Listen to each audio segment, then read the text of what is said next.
Okay, so to start off with, Diego, can you talk us through your match today and how you were feeling on the court? Well, how I feel, difficult to say. I didn't feel really good today. It was a difficult match. He was playing amazing tennis. Too many winners. Like I saw 50, I think he did in the match. And against me, I'm playing good tennis. 50 winners. I think it's a lot. And I think I didn't serve well. Maybe that was one of the keys in the match because he was really comfortable doing returns. And then he was playing better than me. He was doing everything really well, moving well, hitting well, and I was not really comfortable in the match. And I think he deserved to win. He did everything better than me. Hi, Diego. Yeah. Matt Futterman from the New York Times. You mentioned 50 winners was a lot. There's been a lot of discussion about the speed of the courts. Yeah. What's your impression of how these courts are playing this year? Well, the conditions are, every year different. Depends on the tournaments. This year, I think, are very, very quick. But also, they didn't have a lot of time to work on courts. So maybe that's why, one of the reasons why are really, really quick. And it's difficult, but the first two matches I played great matches. I did well. But today playing against him, he's a guy who was doing, very power shots every single time. And the court was not helping, And I think today was not helping. And I didn't feel really comfortable with the speed of the court.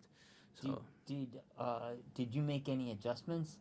Did you go up in kilos on your racket stringing or anything like that? No, because like I said, we were practicing here since already 3 weeks, 4 weeks. So I played already many times on court. I practiced many times, so I felt okay the last few weeks. I'm playing good tennis.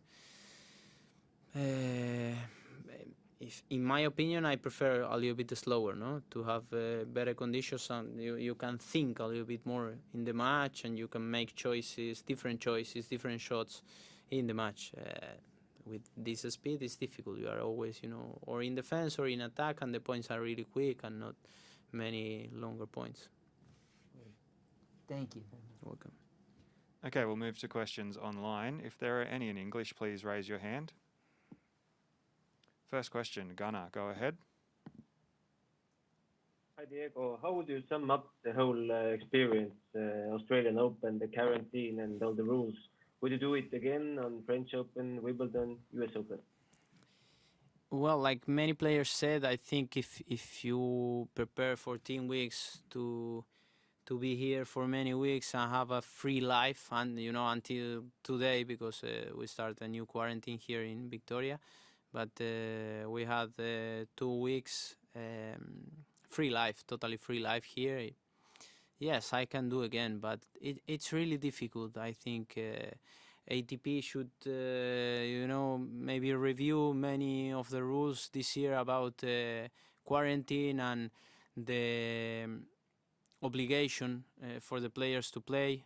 We are South American players, and last year I was in Europe for 4 months, and now I'm already 1 month, more than a month out from home, and to continue playing we have to be in the hotel and then in the tournament, and we don't have any choice. So it's going to be very difficult to continue like this, every single tournament doing quarantine and just going to the site and not going out. It's difficult for the mind, for everything, and I think ATP should review all the rules for this year, and maybe it's going to be better if we can repeat like they did the last year, that the tournaments were not obligated to the players to play.